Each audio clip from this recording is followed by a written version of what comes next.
everybody. We're here for our very first edition of our Startup Spotlight segment. I'm here with a friend and colleague, Gavin Gilfand, an up-and-coming venture capitalist. Very excited to share his perspectives with you today on some early-stage companies that we're excited about. And today we're focused on Tallysight. So Gavin, I'll turn it over to you to tell us a little bit more about the problem and solution. Hey, John, thank you very much for having me on today. And yes, Tallysight is a company that I've gotten super familiar with the team, and I think they're building some great things. They are kind of coming in right at the intersection of the creator economy and the sports betting industry. And so they're providing really the first of its kind opportunity for content creators to monetize their sports betting predictions in the ever-growing marketplace for different individuals that are placing their sports bets. And as legalization kind of spreads throughout the United States, it should just be a growing marketplace. And I think Tallysight has an opportunity to really thrive based on several partnerships they've reached so far, and that I think they're in the works on moving forward. Awesome. Well, I can certainly say I could use a little bit of advice myself after losing so many bets on DraftKings. So I will definitely have to check them out. I'm part of the problem, or part of the solution, I guess, that they can certainly help with. So what does current traction look like? How long have they been in business, and kind of where does progress stand at this point? Yeah, so right now, Tallysight has recently reached, some pretty big partnership agreements with several of the largest names in the industry. So they have partnerships with SB Nation, Vox Media, USA Today, Catena Media, DraftKings Sportsbooks, Gannett, FanDuel Sports, and Caesar Sportsbooks. So they have a lot of these partnerships and with the big names in the industry. And so that should provide them a great opportunity to go after some of the other players in the industry and really integrate this software so they can then capitalize upon their different revenue streams. They're going to have a kind of SaaS revenue model for both consumers, and they will also have a similar model for enterprises, as well as an advertising marketplace that they'll also have to boost different creators. And then there's also going to be a referral service so that way they can connect these different content creators and link them to the different sports books, where then they can place bets, and they will have a 50-50 revenue split with the sports book on any revenue that they bring to these different sports books. Awesome. Love to see the different revenue streams there with so many different opportunities available in media. And Gavin, what was it about this particular team that attracted you? And why do you think this is the right team to tackle this problem in the sports betting market? Yeah, so over the last, several weeks and months, I've grown to be pretty close with the CTO, Mashid.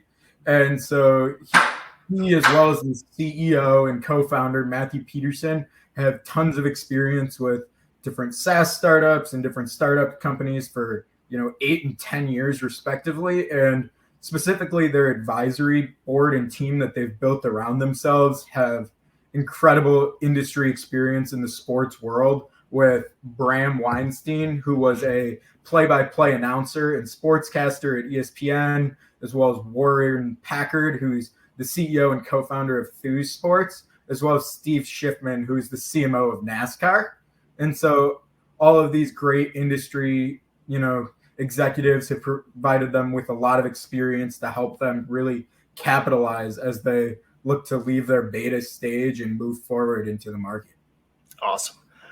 And Gavin, at this point, how much are they looking to raise, and what do they think?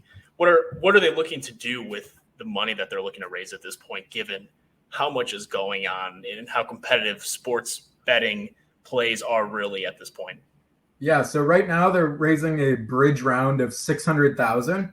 They already have $350,000 in this round committed, and really they're going to be doing a lot of marketing efforts as well as engineering efforts to really build out the software, make a name for themselves. And they're hoping that, this raise can bring them to profitability, which at that point, then they'll be looking to bring a new raise. And, at that point, they should really be out there on the market and an established brand, as many of their huge partnerships they've been working on and lining up are getting ready to renew in September at the time of the NFL season starting. So that should, be able to bring them from, about a 30,000 MRR to hopefully a $600,000 run rate. Awesome. Well, it certainly sounds like they've got some terrific traction at this point. And it is a really hot market, Gavin. So what do you see being the biggest driver of the market opportunity here? Customer acquisition costs tend to be pretty expensive in this space. So what is it about Tallysight's model or their go-to-market that you think is really competitive for them to establish a foothold here? Yeah, so kind of as you said, consumer acquisition cost is, one of the highest expenses in the industry, along with, marketing and sales. And a great example of that recently was kind of DraftKings Sportsbook, who in Q4 of 2021, they had one of their strongest quarters ever with, $473 million in revenue.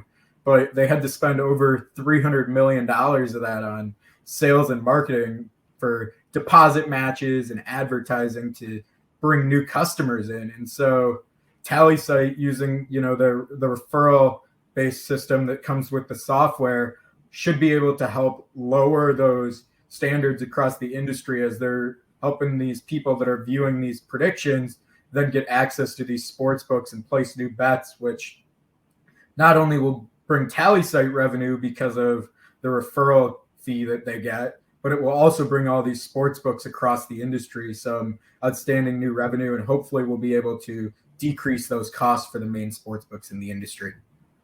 Awesome. Well, that certainly is a pretty compelling play in this space. Anytime you get data, insights, expertise for amateur gamblers like myself, amateur sports investors, as I like to call myself, it's always helpful, and there's certainly potential there for a really big outcome. So, Gavin, appreciate you taking the time to walk us through Tallysight. Please keep us updated. We'll definitely share links and information so you can see everything about the company in the chat below. Thank you so much, Gavin. Looking forward to having you on next week's show. Yeah, of course, John. Thanks for having me, and have a great weekend.